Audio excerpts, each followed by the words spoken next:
Hello everyone, কেমন আছো সবাই? আজকে আমরা পড়ব হলো ক্লাস 2 এর পেজ নাম্বার 8। 8টা হয়েছে? আচ্ছা, তো এই পেজে দেখো তোমার দুইটা প্র্যাকটিস আছে, একটা হচ্ছে সি এবং আরেকটা হচ্ছে ডি। তো এই দুটো প্র্যাকটিস করার পূর্বে সবচেয়ে আগে আমরা ওয়ার্ড মিনিং শিখে আসবো। চলো সবাই শিখি। রিড মানে হচ্ছে পড়ো বা পড়া, স্পেলিং করে করে আমার সাথে পড়বা। READ, read. রিড মানে হচ্ছে পড়া। ট্রেস মানে হচ্ছে আঁকা। TRACE, ট্রেস মানে হচ্ছে আঁকা। Right, WRITE, right. রাইট মানে হচ্ছে লেখা। রিঅ্যারেঞ্জ মানে পুনরায় সাজানো, কোনো কিছু এলোমেলো করা আছে তুমি সেটাকে সাজিয়ে রাখবা। RE, রি, ARRANGE, অ্যারেঞ্জ। তাহলে টোটালটা কি হলো? রিঅ্যারেঞ্জ মানে পুনরায় সাজাও। লেটার্স, LETTERS, লেটার্স মানে হচ্ছে অক্ষর। এই যে এ একটা লেটার, ই একটা লেটার। মেক মানে হচ্ছে তৈরি করা, MAKE, মেক মানে হচ্ছে তৈরি করা। ওয়ার্ডস মানে শব্দ, WORDS, ওয়ার্ডস। ওয়ার্ডস মানে কি? শব্দ। এরপরে উডেন, WOODEN, উডেন। উডেন মানে হচ্ছে কাঠের।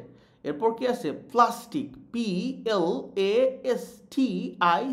প্লাস্টিক মানে হচ্ছে প্লাস্টিক।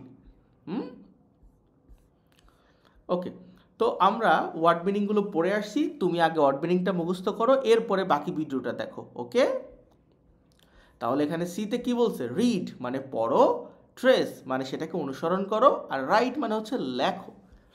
তো অ্যান্ড দেখো এইখানে তোমার যে এরকম করে তোমার ইংরেজি খাতা আর মধ্যে যেই কোড টানা থাকে সেটা এখানে টানা আছে, তুমি এইটাই প্র্যাকটিস করবা। সবগুলো ছোট হাতের অক্ষরে আছে, তুমিও ছোট হাতের অক্ষরে প্র্যাকটিস করবা। তো দেখো এখানে ANT, অ্যান্ড। তো এইখানে ANT লেখা ছিল, সেটার উপরে আমি লিখছি, তুমি তোমার মতো করে প্র্যাকটিস করবা। এখানে দেখো বোর্ড, এই যে লেখা আছে, এগুলো তুমি পেন্সিল দিয়ে দিয়ে হাত ঘুরে অনুসরণ করবা, এরপর এখান থেকে লিখবা। যেহেতু আমি এটা ভিডিওটা যখন রেকর্ড করছি জানুয়ারি মাস, এখনও বই সবাই পাও নাই, তো তোমরা কি করবা? তোমাদের যে ইংরেজি খাতা আছে, এরকম কোড টানা খাতা, এই খাতার সাইটে তোমার আম্মুকে বা কাউকে একজনকে বলবা যে এখানে এইটা লিখে দেওয়ার জন্য। তারপরে তুমি এইরকম দেখে দেখে এখানে নিজে নিজে ট্রাই করবা, এতেই হয়ে যাবে। অবশ্যই ট্রাই করবা। কারা কারা ট্রাই করছো অবশ্যই কমেন্টে আমাকে বলবা, স্যার আমি ট্রাই করছি। ওকে, দেখো ডিতে কি বলছে? রিঅ্যারেঞ্জ দ্য লেটার্স মানে শব্দগুলোকে রিঅ্যারেঞ্জ করো, পুনরায় সাজাও। টু মেক ওয়ার্ডস, মানে শব্দ তৈরি করতে। তাহলে এইখানে দেখো এই যে এলোমেলো করে ওয়ার্ড দেওয়া আছে, যেগুলোকে সাজিয়ে তোমাকে ওয়ার্ডের অ্যাকচুয়াল ওয়ার্ডে কনভার্ট করতে হবে, মিনিংফুল ওয়ার্ডে, যেখানে কোনো একটা অর্থ হবে। Or rearrange the wooden plastic letter. দেখো উডেন অথবা প্লাস্টিক লেটারকে রিঅ্যারেঞ্জ করতে বলছে। এখন এইটা তোমাদের বাড়িতে কারোরই হয়তো বা এই উডেন বা প্লাস্টিকের লেটার নাই, যেরকম ABCDE, এগুলো প্রত্যেকটা লেটার প্লাস্টিকের তৈরি অথবা কাঠের তৈরি, এরকম আলাদা আলাদা লেটার পাওয়া যায়। তো এইগুলো একটার পর একটা সাজায়া লেখা যায়, কিন্তু এটা তো সাজায়া দেখানো যায়, কিন্তু তোমাদের বাড়িতে নাই, তো তোমরা এইটুক করতে পারবা না। যদি তোমার আম্মু তোমাকে কিনে দেয়, মেবি তুমি প্র্যাকটিস করতে পারো, অথবা তোমার স্কুলে থাকলে সেখান থেকে প্র্যাকটিস করতে পারো। তো or rearrange the wooden or plastic letters to make the following word. এইখানে যে ছবিগুলো আছে, এই ছবিগুলোর যে ওয়ার্ডগুলো হবে সেগুলোই তোমাকে এখানে এই যে উল্টো পুল্টো করে দেয়া আছে, এগুলো তোমাকে সাজিয়ে লিখতে হবে।